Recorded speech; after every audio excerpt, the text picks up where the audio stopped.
Maya Seddon coughed smoke into the bay, while Lucas slid a small silk-lined box beneath grazy rags at the bottom of his toolbox.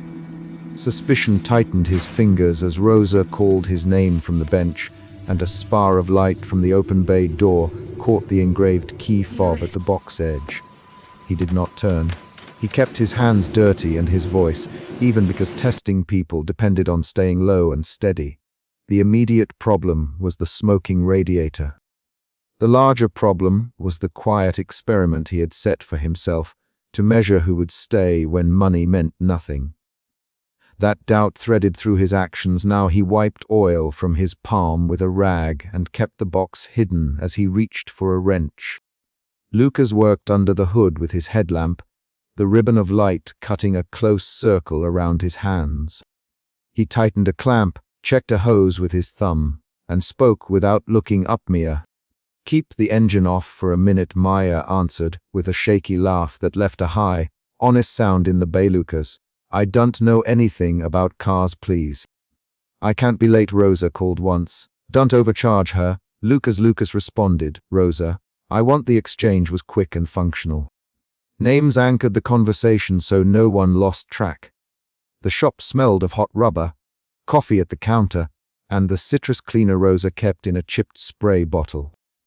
He felt tenderness in a small, pinched place when Maya watched him from the edge of the bay, hands gripping the strap of her canvas tote. Her jaw moved as she tried to steady herself. And Lucas noticed how she tucked a curl behind her ear the exact same way she did when she spoke to her mother on a phone call he had heard once at the counter. The tenderness did not erase his suspicion. He folded a rag and set it over the hidden box before standing and wiping his hands. Rosa's eyes followed him. She had that look she used when she planned to say something straight and sharp. Rosa waited until he stepped away from the toolbox to tug him toward the officer. "Lucas, what are you doing with that junk?" she asked, holding a clipboard like armor. "You better not be playing games." Boy, Lucas kept his voice flat. "It's nothing for the shop, Rosa. It's just a thing." Rosa's mouth tightened, and she lowered her voice. "Don't test folks, Lucas. People get hurt testing people." Her warning held the bluntness of someone who had watched too many doors close. He shrugged and tried a half smile. "I know what I'm doing here," the way someone repeats instructions to themselves before a climb. They returned to the bay together as Maya leaned against the hood, watching Lucas with an earnest look that made him want to be better at ordinary things. She touched the hood, then pulled her hands away like she might soil them. "Lucas, will it be okay?" She asked. "He can't afford a tow." Rosa's reply was immediate. "You won't pay more than I'm telling you, Maya. Lucas won't let you leave." Ripped off. Rosa's stance softened when she added, "Sit at the counter."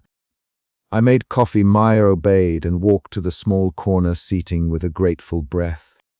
Lucas tightened a hose clamp and checked the belt. He worked with the muscle memory of a man who had learned to fix things that refused to stay fixed.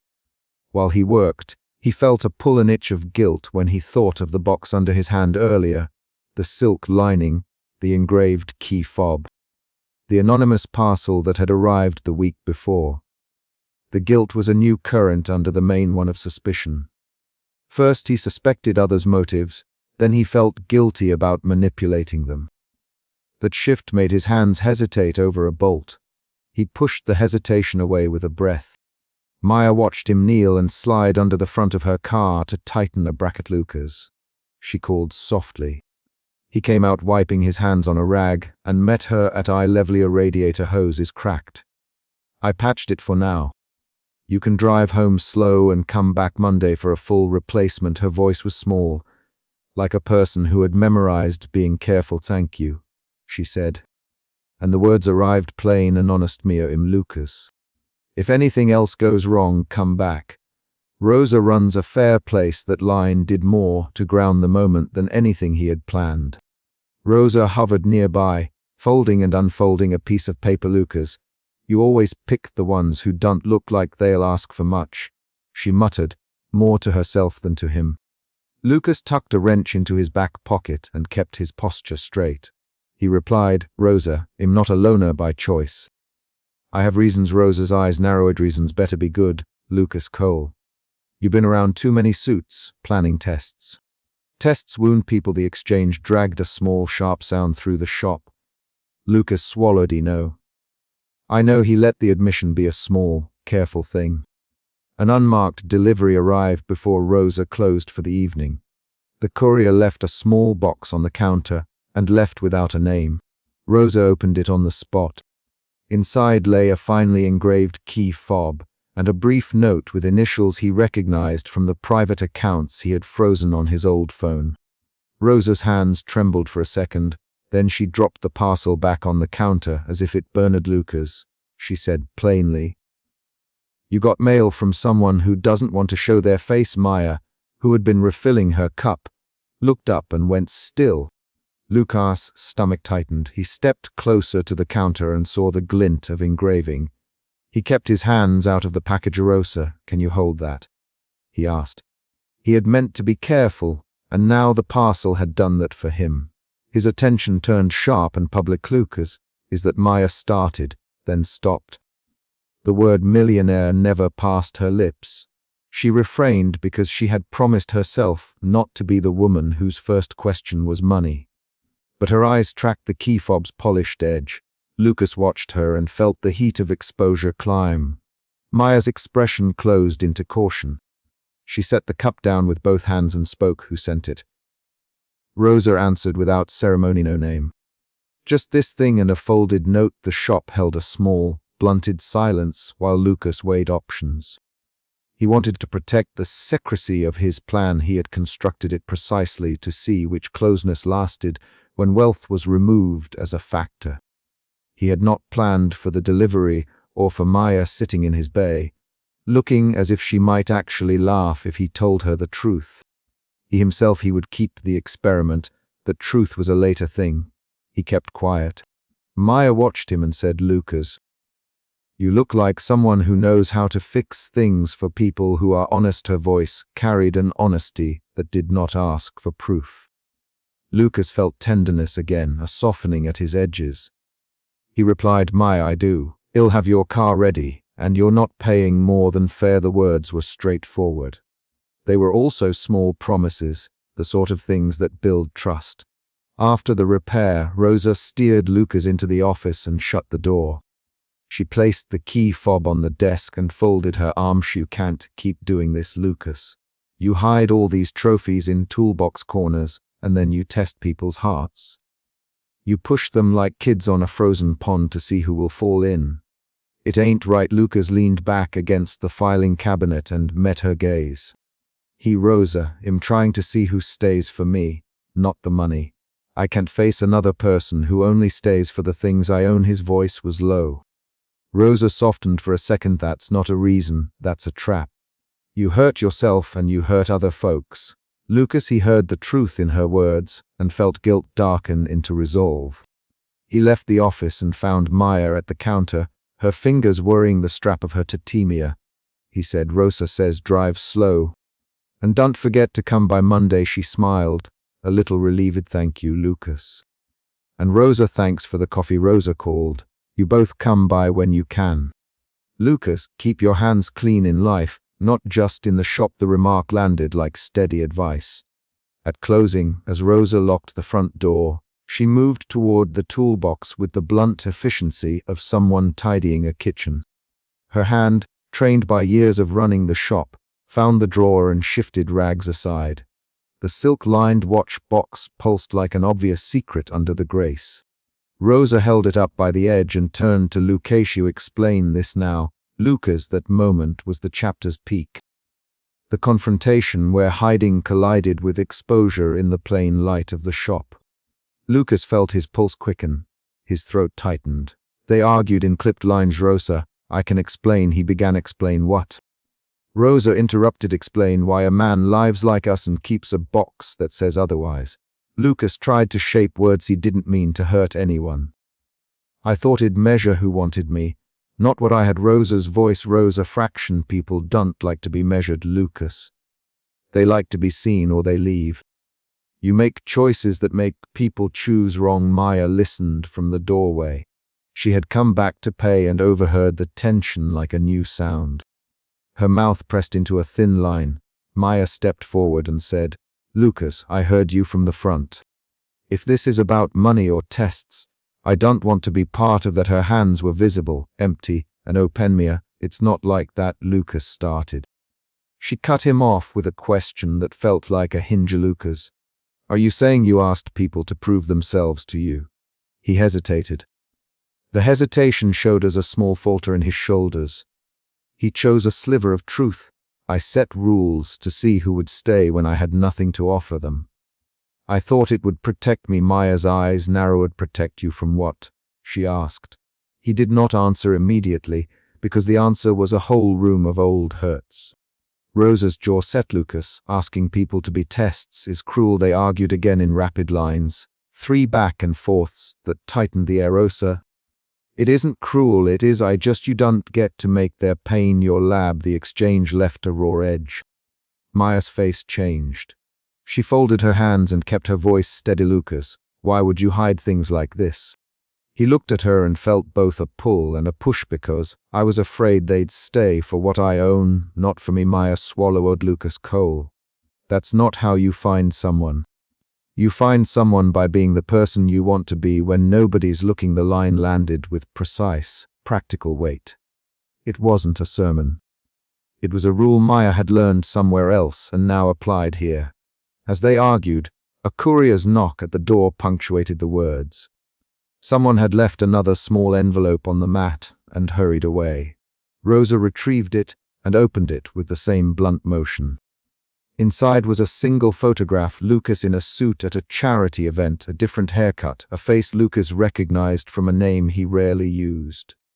The photograph made the test into proof. Maya's brows knit. "Where did this come from?" she asked. Lucas' pulse thudded. The anonymous delivery changed the stakes. It made the secret public in the smallest, meanest way. That surprise was the mid-chapter mini cliffhanger, an outside event that forced everyone to change how they saw what had already happened. Maya stepped closer and said the name on the photograph. "Lucas, is this you?" He looked down and then met her eyes. He felt the room tilt as trust rebalanced.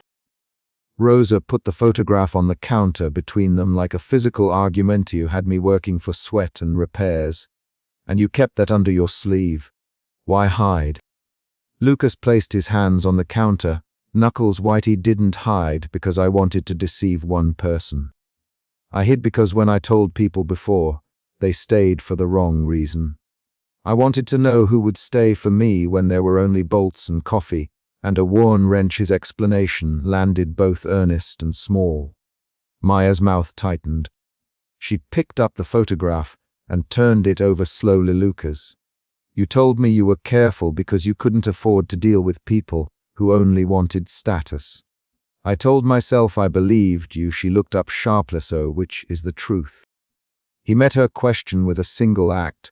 He pulled out the small silk-lined box from his toolbox and placed it on the counter between them. The gesture was precise and stripped of flourish. "The truth is, I planned a test.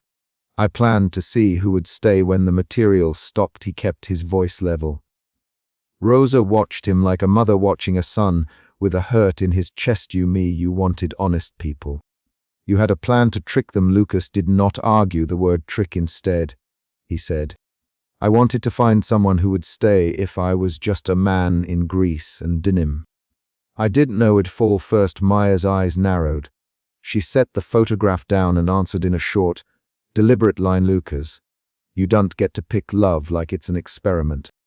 People get hurt in labs." The words landed like a small legal decision. He felt guilt bloom again, this time with a heavier root.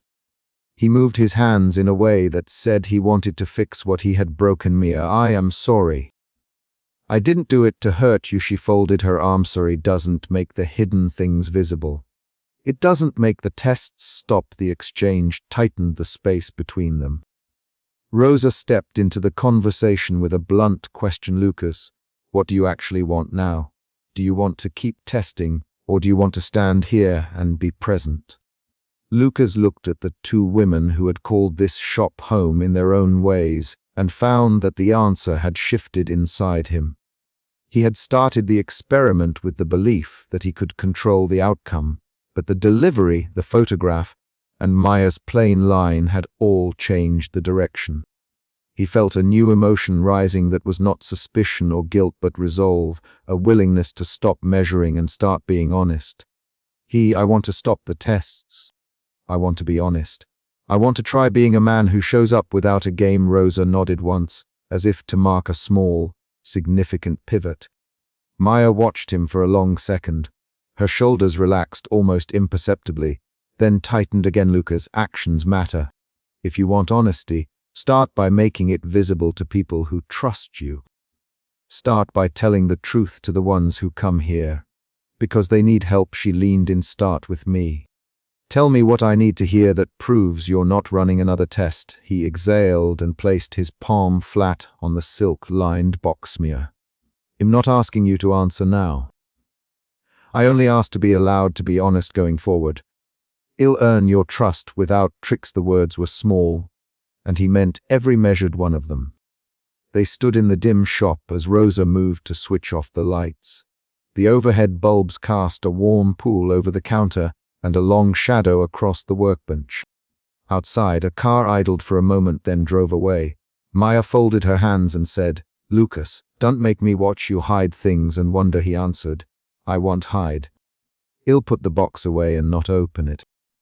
I'll stop setting rules for people's hearts." Rosa sighed and wrote something on a torn piece of paper, then slid it across the bench to him.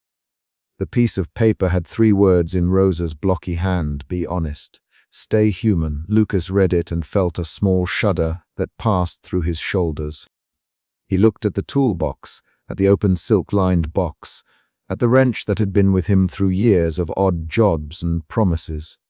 He closed the box and picked up the well-worn wrench. The physical weight of it settled into his palm like a reminder of who he had been and who he might be without the games.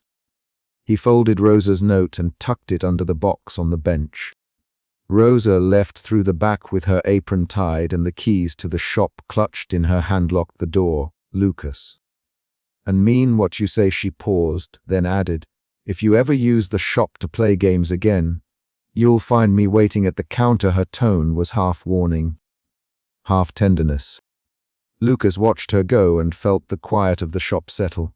He reached into his pocket, smoothed his shirt, and closed the toolbox drawer with one deliberate motion. The silk-lined box rested under the rag.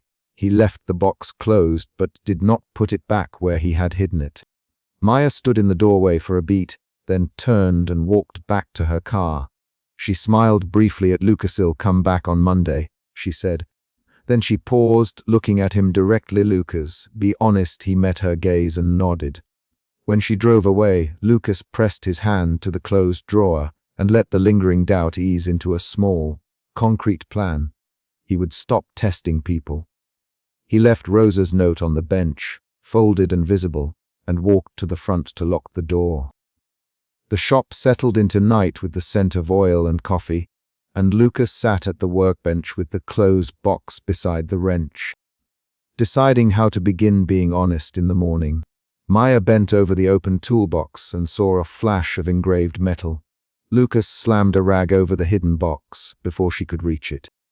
Suspicion tightened in his chest the way an old spring tightens, quick and inevitable, and he covered the silk-lined case with 2 hands as if that small motion could push the truth back into place. "Lucas." Maya, low and even, and her voice stopped him more than Rosa's warning ever had. The shop smelled of oil and coffee. Sunlight pushed through the open bay and cut across the workbench. A glint of metal lay beneath the rag and made the moment raw and immediate. The secret was suddenly possible to read, not just something he guarded inside himself. That was the central problem now. His hidden fortune had become a physical thing under a rag, visible, and it threatened everyone who stood inside the shop. Lucas pulled his hands away from the box as if he had been burned. He kept his fingers steady in public, but his palms left dark smears on the rag. He had hidden the silk-lined box under grazy rags the week Maya's sedan cuffed smoke into the bay. He remembered how the engraved key fob had glinted at the door that day, while Rosa called his name from the bench.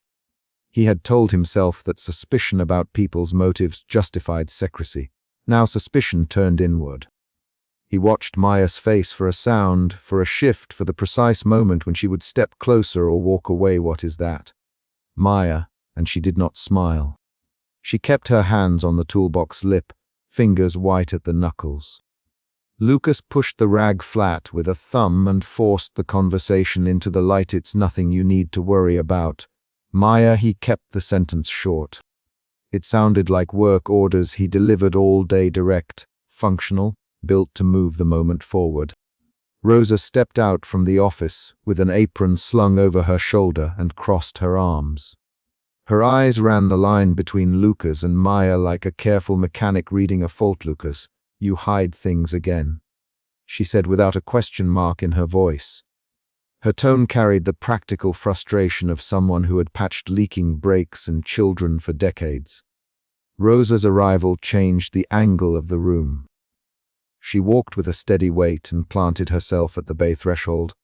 Maya looked at Rosa, then back at Lucas. Rosa, is that she started. Her jaw tightened. Is that expensive? Maya, Rosa, and the warm edge in her voice sharpened. Ask the question you want to ask. Maya swallowed. Lucas, are you keeping things here on purpose? Is this some test? The word hit him like a wrench.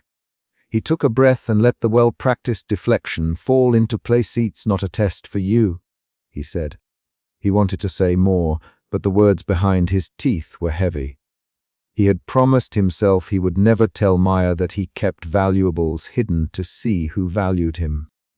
The truth felt like a lever that could topple what they had already begun to build. Rosa's eyes narrowed. Lucas Cole, you don't get to use people as experiments. Her voice did not raise so much as set a final measurement. Maya flinched and folded her hands, the way she often did when she listened. The tension shifted in Lucas from suspicion to hurt. He had been trying to spare people the complications his wealth brought. Instead, his secrecy looked like manipulation. Maya stepped back from the toolbox and ran a thumb over the edge of the metal tray. You used my car as cover. She said you used me. He felt the words physically. His mouth closed. Mia, I didn't. You didn't what? Maya, the question came sharp. Lucas heard the granite in it and knew this was a turning point. A sharply dressed man paused at the shop window and watched the exchange like a formal observer. He rested one hand on the glass and called, Is Lucas around? Rosa straightened and answered with a short, flat tone. He's here. The man asked about Lucas by name and then drove off slowly, his car's reflection sliding along the curb. Rosa's face went tight for a second. She knew nothing about who he might be, but Lucas felt that reminder. Secrecy had consequences beyond their small trio. The visit added a new pressure to the space. That evening, the thought of a stranger watching him crawled under his skin. They tried to move on. Rosa handed Lucas a part to hold and sent him to the back to check a belt tensioner. The rhythm of work soothed him in the short term. He wiped oil from his gloves and thought of the silk-lined box tucked beneath rags on the bottom shelf. He thought about the engraved key fob and the name on it. He had kept those objects hidden, because the idea of someone approaching him with a certain kind of interest terrified him. Not the interest in his hands or his laugh, but interest in the visible things that could buy him silence.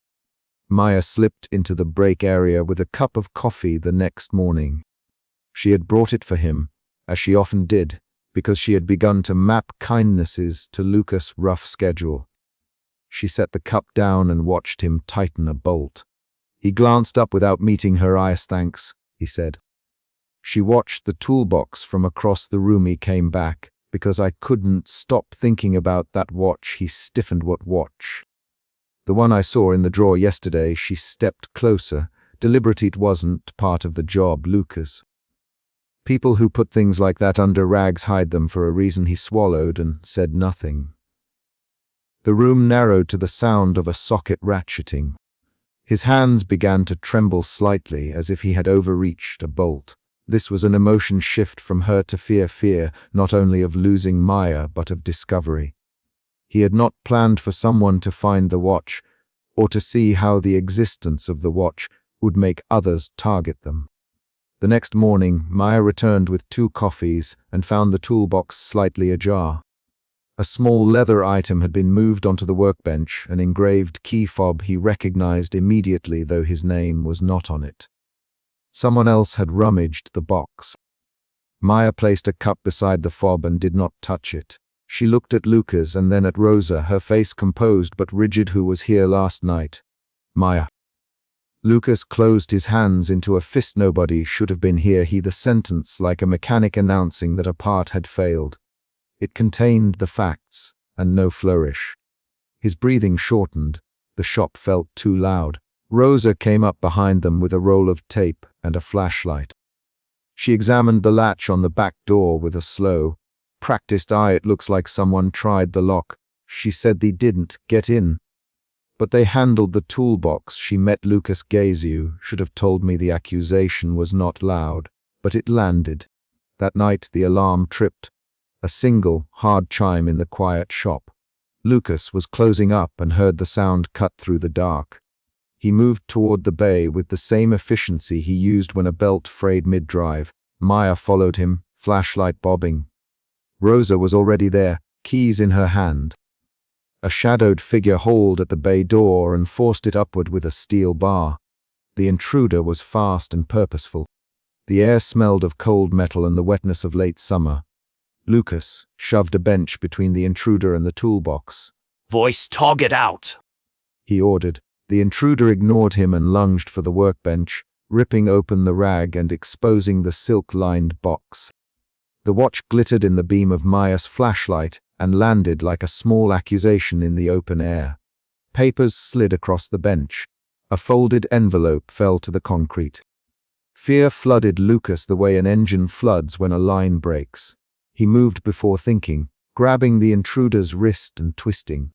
Maya scrambled back and a wrench skidded from the bench into the concrete. "Lucas, be careful," Rosa shouted as she reached for her phone. The intruder swung an elbow and connected with Lucas' shoulder. Pain cut across his arm. The man barked a demand, 2 words, a name of a contact, an ultimatum to hand over what the intruder wanted. Maya's hands trembled. Her lip blurred a little where she had bitten it. She stepped between the intruder and Lucas and held out both hands, the gesture plain and human. "We can talk," she said quickly. "Don't have anything for you." Her voice did not waver. That steadiness shifted the tension again, fear into a tight, adaptive calm in which she tried to protect the space. The intruder ignored Maya's calm. He slashed at the silk box, then grabbed papers and shoved them into his jacket. He moved toward the open bay as headlights swept the yard and someone honked twice at the street. The intruder fled into shadow. Rosa's hands shook only for a second before she dialed the police. The bench creaked where the intruder had leaned. In the aftershock, the shop smelled of rubber and a faint chemical tang. They sat on the concrete steps outside while the police took statements. Lucas watched Maya's profile in the spill of sodium light from the patrol car. Her jaw worked as she said things into the officer's voice recorder. Rosa kept repeating simple facts, her voice practical and sharp. The officers moved in method, questions, notations, forms. Lucas' throat was dry. He thought of the silk lining, the way he had smoothed it months ago when he first decided to hide a key fob and a worn watch there. He thought of the engraved name on that fob and of the man in the suit who had watched the shop window. The visit, the moved leather, and the break-in stitched together into a pattern he could no longer ignore. Back inside, they found fingerprints on the toolbox and a scuff where a shoe had pressed against the bench.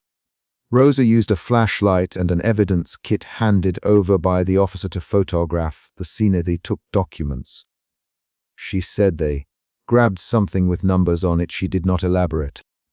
The certainty in her voice pulled them to the next problem. This was not only about a test anymore. This was about safety. Maya faced Lucas in the early morning, the police gone, the shop quieter than it had been all week. She held her coffee with both hands like it was an anchor. "Didn't you tell me everything?" she asked. The question was simple and concrete.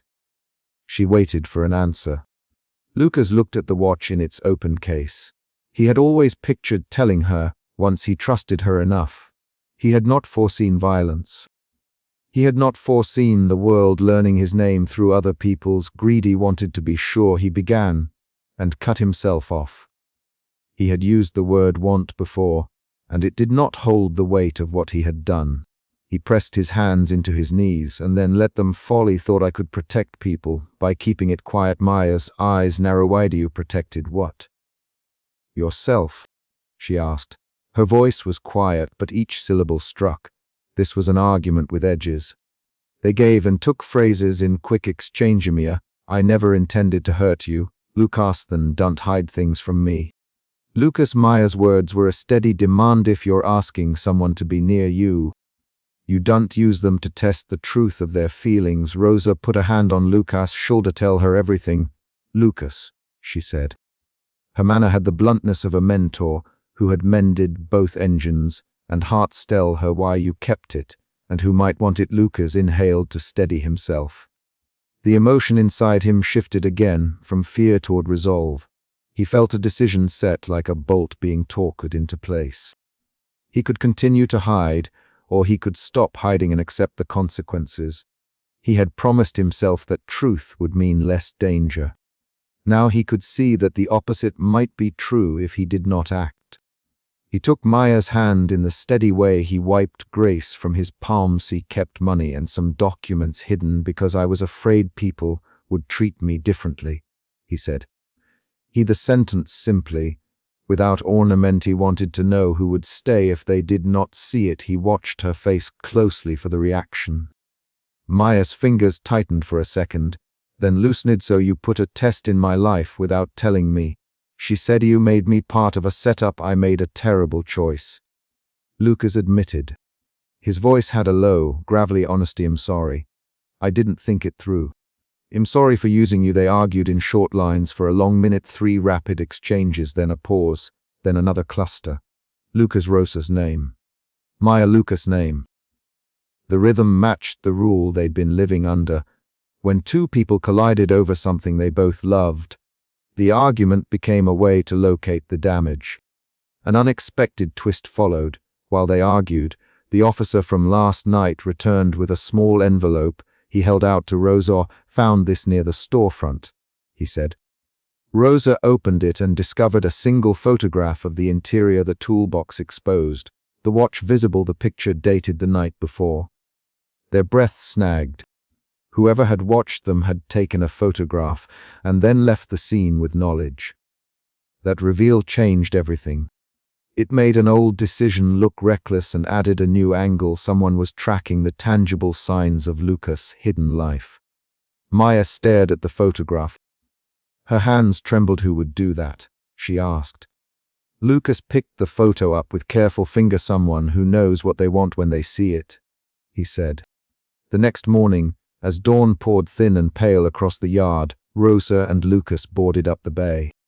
Nails met wood, and the sound of each hit was a small, loud promise. Maya watched them from the doorway. She kept her hands folded, but her posture said she had not left. Lucas lifted a plank and held it in place while Rosa hammered.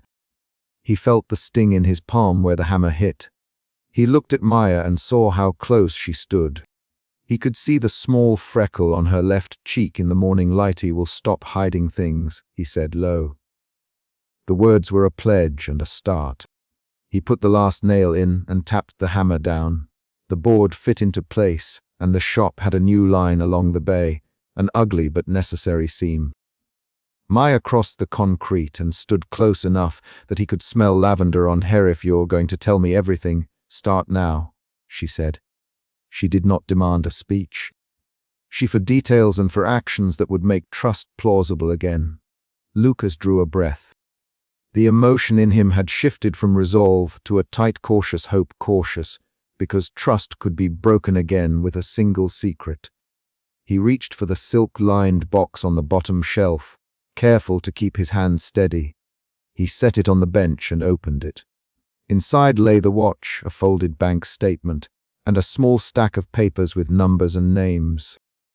He pulled out the papers and placed them on the bench in neat lines. "This is mine," he said all of it. "I didn't tell you because I didn't know how to keep you safe from it." Maya read the first line, then the second. Her eyes rose to meet his. "We keep this here?" She asked because I thought if it stayed hidden, I could control who learned about it. Lucas. He had plainly thought I could decide who had to change because of it. Rosa watched them both and rubbed her thumb along the edge of a dented wrench. She did not speak at first. Then she said, "Secrets make targets. Lucas, you made a choice that put other people in the shop at risk. You need to fix that." Her tone did not soften. It remained a tool to direct action. Lucas nodded and did not try to excuse himself. He folded the documents carefully and put them in a clean envelope. He set the envelope in the center of the bench and pushed it toward Maya. "Keep this with you for now," he said. "If I can't keep it safe here, you'll hold it until we figure out a plan." The gesture was awkward and earnest. Maya took the envelope with steady hands. "He don't want to be your guard," she said. "He want to be your partner. If we're doing this, we do it together." The line was raw with demand and care. She stepped back slightly, testing his response. He met her eyes. "He understand," he said. "He want that too." Outside, a road sweeper passed, and then the sound of a truck engine faded away. The choice was now set into motion. They would board up, call security, and tell a single, trusted lawyer about the documents. The practical work began to replace the immediate shock. The tension cooled into planning. Before they left for the day, Rosa pulled Lucas aside. "You tell me everything you know about who might be watching you. And you let me call an old contact of mine who owes me a favor," she said. Her voice softened just enough to be an offer, not a command. Lucas gave her a short account of the suited man and the photograph. Rosa nodded and wrote a name in a small notebook. They closed the shop door and locked it behind them. Maya turned the key twice and then left it in the lock. Lucas watched her do it and felt the pull of guilt and the pull of relief in the same motion. He had not solved everything. The world had evidence now, a photograph, fingerprints, a midnight break-in, and his choice to hide things had made those facts matter to people who might not respect human lives for the sake of profit. As they walked toward their cars, Mia reached for Lucas' hand and did not wait for an answer. He felt the warmth of her palm and the callus on his own thumb. In that brief contact, the emotional landscape shifted once more from fear toward a careful, practical hope. It would not erase what had happened, but it would change how they acted next. They agreed on a plan in quick, concrete steps. Rosa would call her contact. Lucas would transfer certain documents to a secure safe deposit box under a false business name.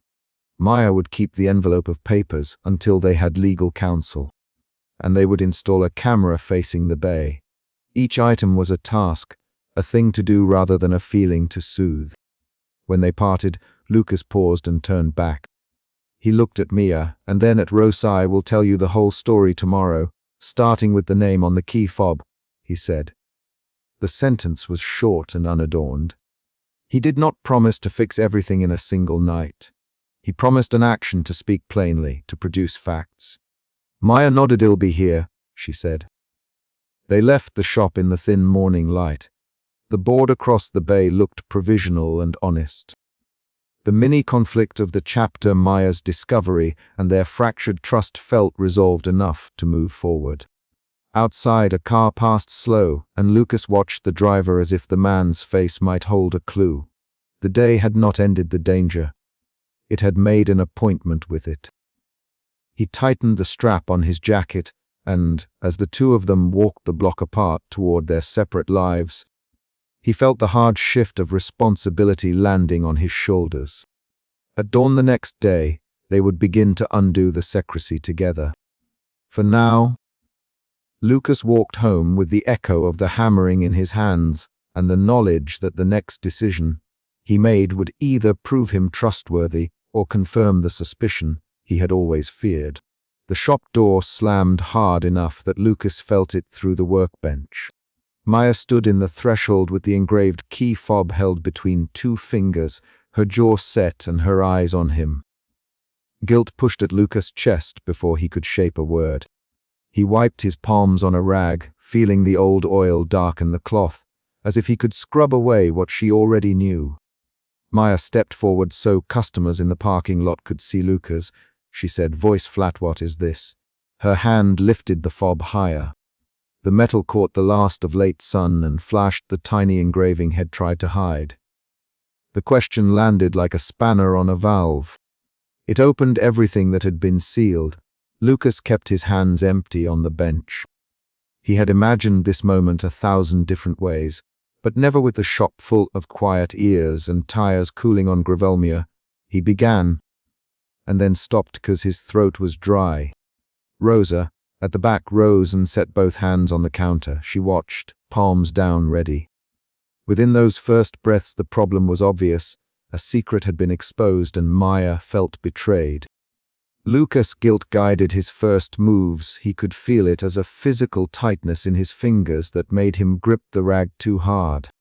He had hidden money in this toolbox to test human motives. Now the experiment had concrete consequences. Maya put the key fob on the counter between them. "You put a box under your rags," she said. He saw it. There was a watch. Why hide it? Her voice did not rise, it drilled. Customers shifted in their seats. The man waiting by bay 2 pretended to check his phone but watched Lucas' hands. "Lucas, I didn't want you to walk into something that wasn't real." His sentence broke into pieces on the bench. He tried to make his voice steady. He tried to make the explanation small and exact. I wanted to know who a person would be without money on the table." Maya laughed. But it was a short, brittle sound. "So you test people?" She asked. "Do you make them a subject?" She set the key fob closer, as if she could force the truth into his palm. Rosa stepped forward then, knees bent a little, hands settling on the counter. "Enough," she said. Her voice carried the kind of authority a shop earns after 30 years of saying, "What needs to be said, Lucas? Tell her now. Don't let this fester." Her look at Maya was one of protective hetmia. "Don't decide before you hear the whole part." Maya did not lower her eyes. "Rosa." He put it where my hands could find it. He slammed a rag over it when I looked. "What do you call that?" Her breathing was even. The accusation was clean and simple. Lucas swallowed. He had rehearsed the confession in the dark of his apartment, in the smell of oil and coffee. But rehearsals had left out the way Maya's jaw made a small, almost invisible clench when she was angry. "I hid it to see who'd stay. I know how people can act around money." The words felt small in his mouth. They did not contain the whole of why he had done it. Maya's eyes narrowed. "So you lied to me. To everyone who comes here. To me. You made my life into a test." His shoulders dropped a fraction. He did not want to defend the lie. He wanted to untangle the motive. He had thought, nobly thought, if I removed money from the picture, it'd find someone who liked Lucas. Not his bank account. His hands moved in a way that left grease on the rag. I didn't expect to like anyone first." Rosa crossed her arms and leaned against the bench. "You didn't expect Lucas. And that was the harm." She looked at him like a woman balancing 2 heavy tools. "You make decisions about other people without their consent. That's on you." Another customer cleared his throat. The room held its breath. Then Maya reached for the key fob and turned it in her fingers, as if she could read the intent engraved there. "The metal was warm from the sun. You paid my bills," she said suddenly, the accusation shifting as agitation folded into surprise. Were you paying my gas and that repair? Why send a note with no name?" Lucas blinked. That was the first real shift in the room's temperature. He had thought his quiet generosity would be an undisclosed kindness. He had not planned on it becoming evidence.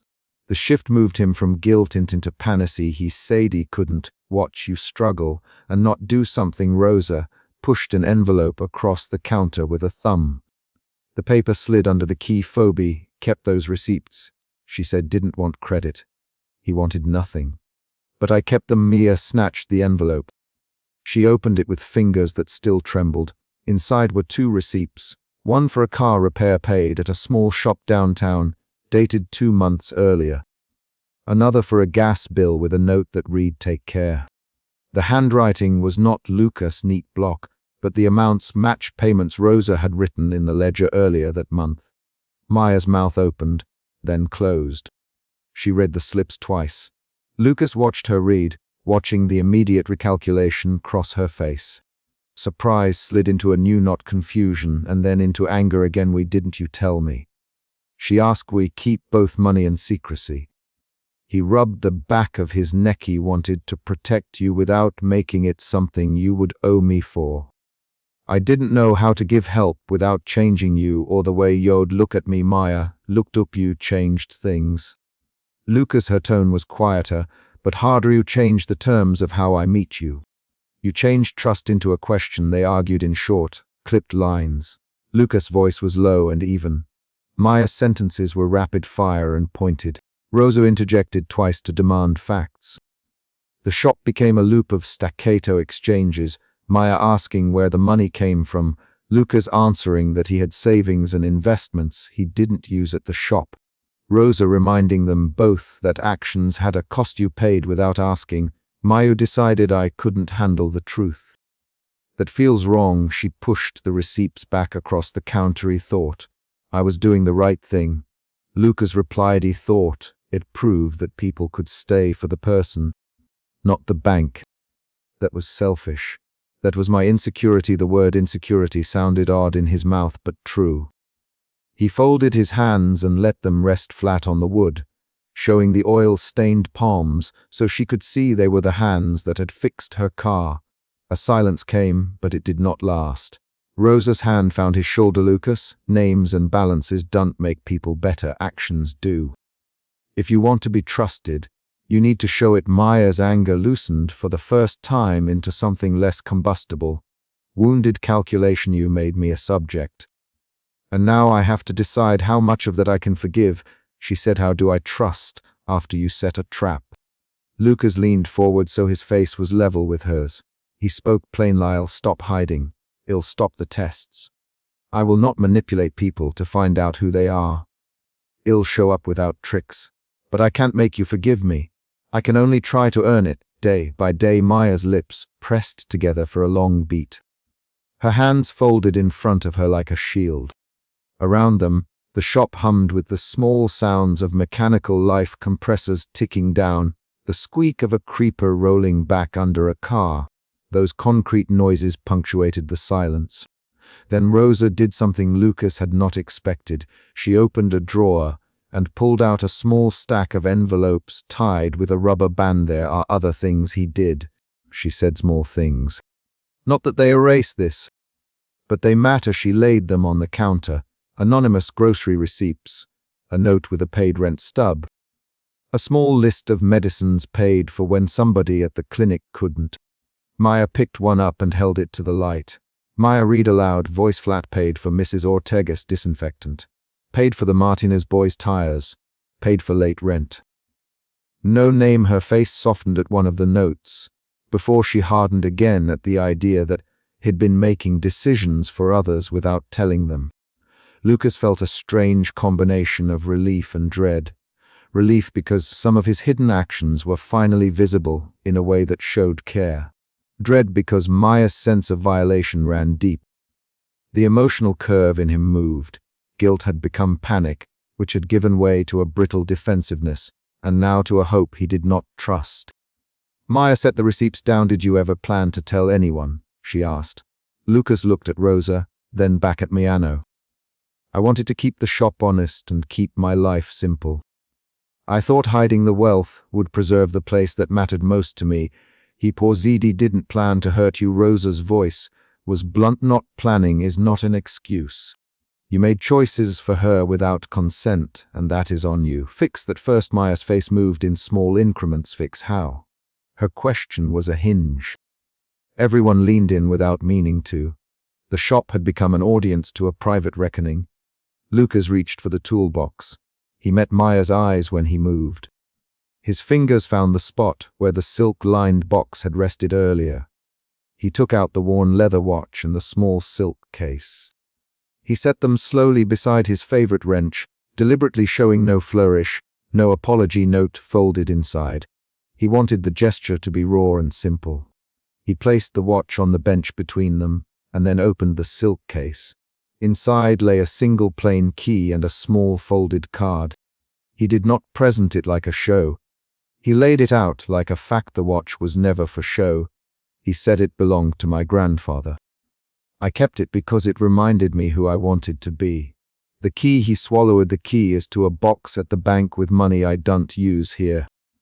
I hid it because I wanted to know the honesty of the people I cared about. And that was wrong. Maya stared at the key. Then at his hands. You used my life as a proof point. She said you weaponized doubt to get an answer you wanted. Her voice hit each word cleanly. Lucas did not argue. He took the watch and the key and placed them flat on the bench. Then he did something quieter. He unclasped his worn leather watch from his wrist and set it beside them. The steel had a thin patina. The leather strap bent from years of wear. Rosa watched him with the look she gave to a man who had finally stopped hiding behind some half-formed idea. She actions count, Lucas. If you want to rebuild trust, it won't be with speeches. It will be with days where you do the small right thing, and keep doing it. The room shifted again. People resumed their work, but the energy had changed. It was now a ledger of possible futures, not a single verdict. Lucas felt exhausted. His confession had taken the light from his chest. He had given his words. Now he had to live them. Maya's next move was a small one, but it tugged at everyone. She reached out and touched the corner of the silk case with a fingertip. Her hand trembled. She did not take it. She let her fingers hover. Way not tell me you paid those bills. She asked we sign them anonymous. Lucas answered with an action instead of an explanation. He reached into his pocket and pulled out a small, folded list of names he'd kept. He held it out. He thought if people knew, they'd look at me first, not the neighbor who needed help. I thought it'd make thanks awkward for them. I wanted them to get help without a price. That was my pride. In other clothes. His voice stayed low. Maya read the list of names. Mrs. Ortega, the Martinez boy, a landlord down the block. She tapped one with her thumb. You didn't want credit, but you also didn't want to be honest. That matters, she said. There's a difference between quiet help and secret tests. They debated the line between kindness and manipulation. 3 rapid exchanges followed where Maya direct questions and Lucas answered, short and specific. Did you lie to Rosa? No. Did you plan to tell me someday?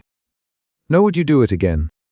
No. Rosa's interruption came with the kind of pragmatism only a shop owner hates. If you're going to make amends, make them public in small, mundane ways. Pay a bill in front of someone. Offer to help a neighbor and do it without hiding. And don't decide for other people what they need. She looked at Lucas with a stern softness. You're better at repairs than you give yourself credit for. Try repairing what you broke. Lucas closed his eyes for a second. He could feel the weight of Rosa's words like a tool in his palm. They were instructions, not absolution. He nodded. I'll do it, he said. I'll do it out loud. I'll stop hiding it. I'll show up for things and take the messy consequences. Maya's posture shifted again. The anger that had fueled her voice thinned into war. Do I know that's not another plan? She asked. How do I know this won't be another test? Lucas' fingers curled on the bench so his knuckles whitened. He answered with a concrete proposal rather than promises. Start with a week. I'll be honest for 1 week. I'll tell you where the help comes from and why I do it. I'll let you choose if you want the help or not. If after 7 days you feel the same, I'll accept that. If you feel safer, we can keep going. Maya searched his face. She listened to the offer and counted its cost. The idea of a timed trial felt clinical, but Lucas had asked her to trust process before. This was different because he had asked for terms set by her. She inhaled and let out a slow breath. 7 days, she said finally, but Rosa watches. And if any of this looks like manipulation, I'm done. Her words were firm. And Lucas, no more tests. Ever, he answered with another simple action. He picked up his wrench and placed it beside the watch and the key, a small, visible piece of his daily life between them. No more tests, he said. That evening Rosa closed the garage doors early. She wiped the bench clean with a fresh rag and stacked the receipts into a small envelope. She left it on the counter with a note for Maya, proof he tried, but you decide. She then went outside and locked the front gate with the ancient click it always made, the sound of a shop that keeps itself steady. Lucas stayed behind to finish the last oil change. He worked with clean, measured movements. He tightened bolts, checked belts, and let the repetitive motions steady his thoughts. Each turn of the wrench kept him in the present. Each clink of metal was a small penance. When he stepped back, the car hummed as it should. Night fell and he sat on the low stool by the bench. The watch and key were beside the wrench. He rubbed his palms on his jeans until the rag was a darker circle on his lap. He thought of his grandfather's watch and the way the old man had taught him to keep promises by doing the same small thing every day. He thought of the list of names and felt the ache of responsibility. At midnight he wrapped the watch in a scrap of cloth and placed it back in the silk case. He folded the list of names and put it in his jacket pocket. He opened the toolbox and slid the empty space where the hidden box had been to the front, so there was no place to hide. It was a private, deliberate, tidy an action made to match the words had promised. Maya did not sleep well. She sat on the edge of her couch and turned the receipts over in her hands. She could not decide if Lucas' acts were generous or manipulative. She thought of her father's talk about respect and of the late night when the radiator cracked and a stack of unpaid bills had shoved her into a choice. She had told herself she would never be indebted without knowing.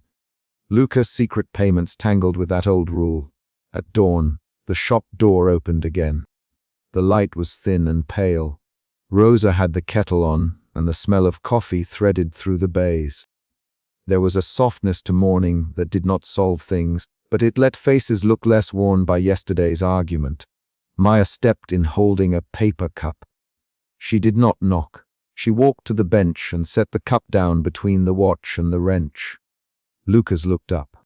His face was a map of tiredness and hope. He came back, Maya. Her voice had no flourish. It had the authority of someone who had kept watch over their own boundaries. Need to see you do what you promised for a day. I will hold you to it. He met her eyes and nodded. Bring coffee tomorrow, he said. He let the sentence be ordinary. The ordinary sentence was an agreement more binding than a speech.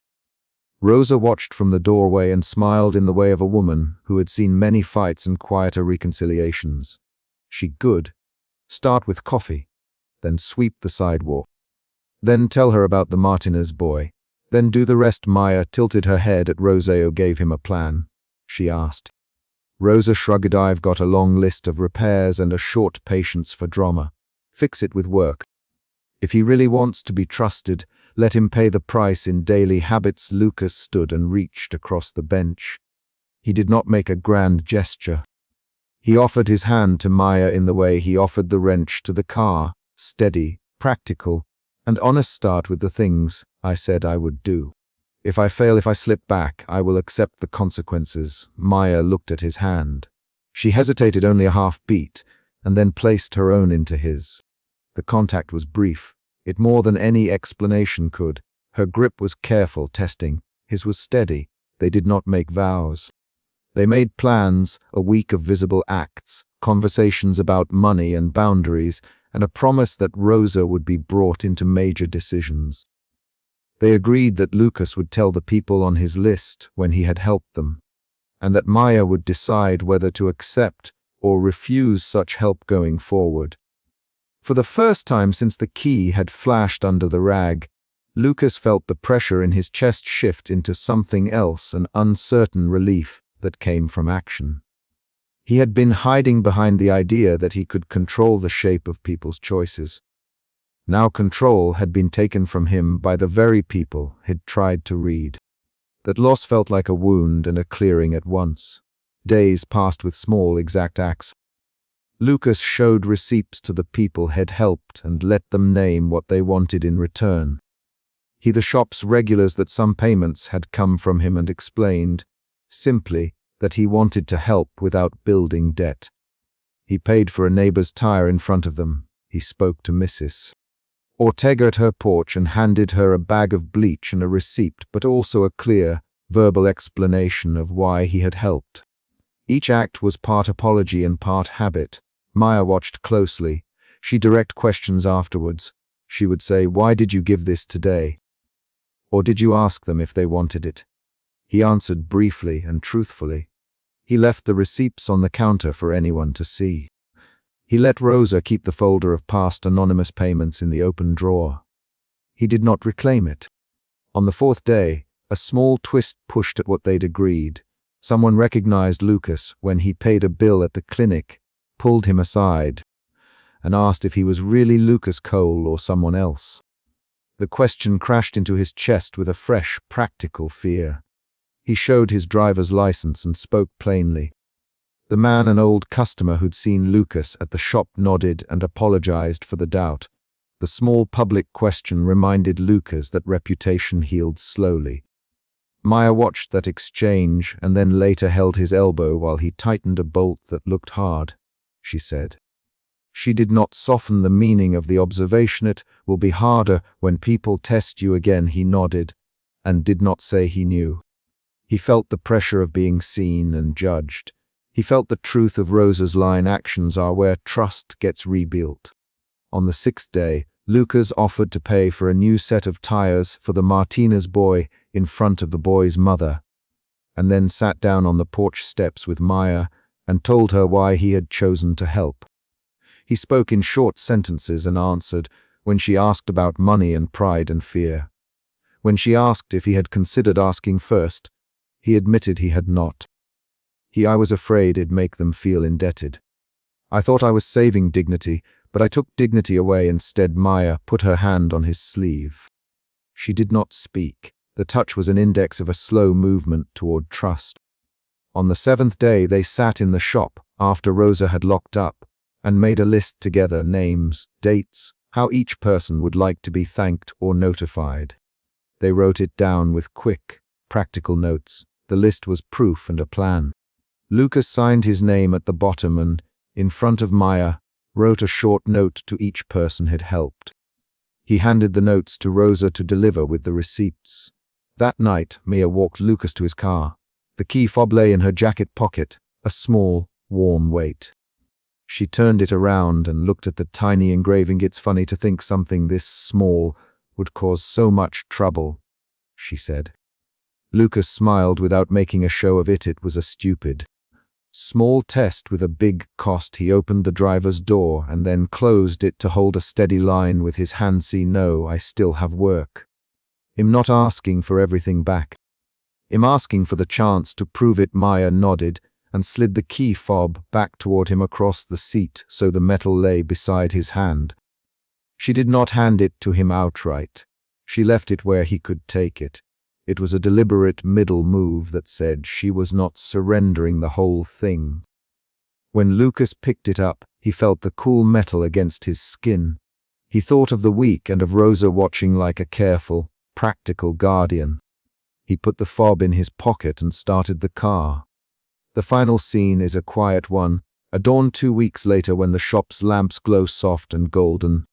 Lucas cleans the bench and sets the watch into the silk case that now sits open, not hidden, beside his wrench. Rosa fills 2 coffee cups. Maya pushes the shop door open and walks in without a question on her face. She takes a slow breath and then slides into the stool across from Lucas. He looks up. He nods at the open silk case and the key beside it. "No more secrets," he says. Maya reaches across the bench and takes his hand. She sets the engraved key fob down beside his favorite wrench and leaves her palm there, steady. The door closes softly behind them as Rosa flips off the sign and the shop settles into its ordinary workday. The decision is concrete. They will keep working, and they will keep choosing day by day, with small visible acts that match their words.